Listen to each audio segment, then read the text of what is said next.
At this moment mga kachinggo, oras na naman ng sahuran. Makakatanggap na naman tayo ng Shimmanon. Shimmanon mga kachinggo, ibig sabihin po yun 100,000 won dito sa South Korea. Equivalent na 4,000 pesos sa atin isang araw.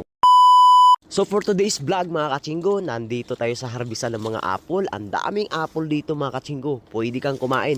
Kasi yung sa baba, ginugunting na lang nila hanggang sa maabot ng kamay. Ako naman dito taga-sungkit sa taas.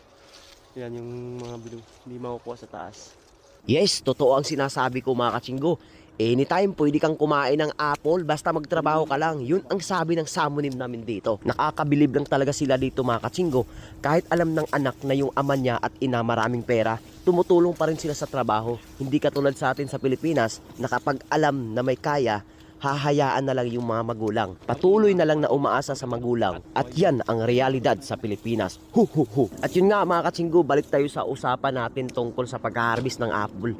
Nga pala ang pag-harvest ng apple mga kachinggo, ginugupit po yan, hindi po yan basta pinipihit o basta na lang binubunot mga kachinggo. Dahil kapag mawala yung tangkay, alam nyo ba yung pinakadulo ng apple? Na kapag mawala yung tangkay, dyan sa bandang ginugupit ko, hindi naman siya totaling full young or damaged. Pero bababa ang presyo kapag binili na to ng mga wholesaler. Kaya maingat namin ginugupit at hinaharvest niyan mga kachinggo kahit sa paglalagay ng basket, dahan-dahan para hindi po siya mabugbog. Sobra nga rin ako nag-enjoy dito mga kachinggo dahil meron na akong mga kasabayan dito mga Pinoy. Nakakausap po rin sila, nakakasundo, nakakabiruan, kaya all goods para sa akin. Tapos yun nga mga kachinggo, hindi lang sinuna ang mabait, pati din yung mga anak niya.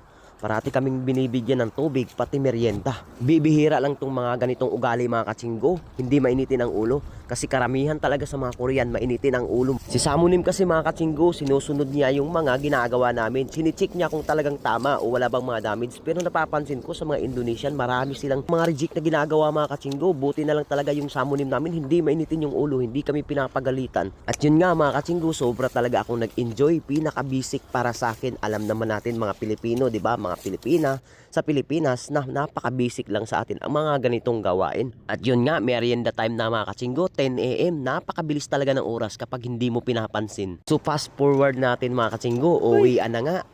Ay nako, naka-Shimano na naman ngayong araw na to, hindi pa rin lugi. Panalo pa rin ang masipag.